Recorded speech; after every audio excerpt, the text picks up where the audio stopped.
ولا حرج. يقول عليه الصلاة والسلام, 3 personnes, Allah n'acceptera d'eux ni acte obligatoire et ni acte surérogatoire.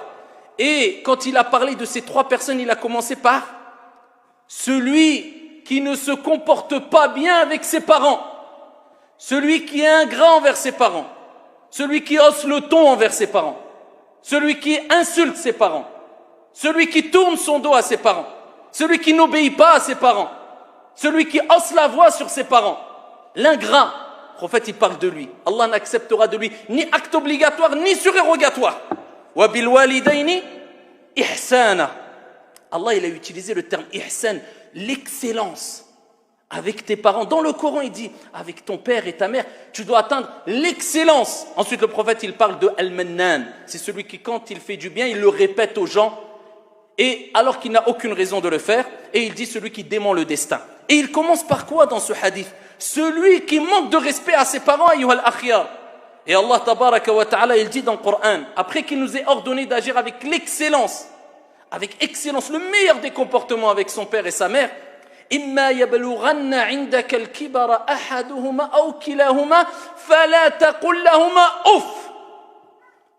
Il dit si un d'eux ou les deux, ou bien les deux, un d'eux ou les deux, إِمَّا يَبْلُغَنَّ عِنْدَ مَنْ عِنْدَكَ, atteindre la vieillesse chez toi. C'est pas tu les balances dans je ne sais quel endroit, chez toi. Comme ta mère, elle t'a changé. Comme ta mère, elle t'a débarrassé des impuretés. Comme ta mère, elle s'est levée la nuit alors que tu dormais ou tu pleurais. Elle s'est privée de nourriture pour que tu puisses manger. Ton père a travaillé pour que tu aies le meilleur des conforts et fasses les meilleures des études. Et il a trimé toute sa vie.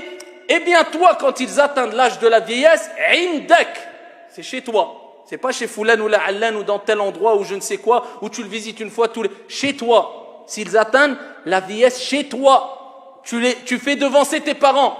S'ils n'ont nulle part où aller et il faut quelqu'un pour s'occuper d'eux, tu les réceptionnes chez toi et tu t'en occupes.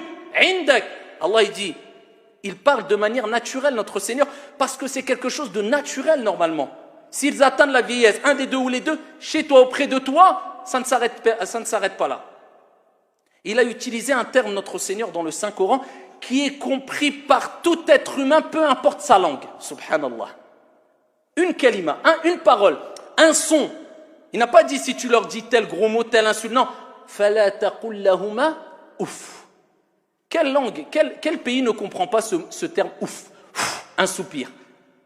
Allah, il a utilisé juste le soupir.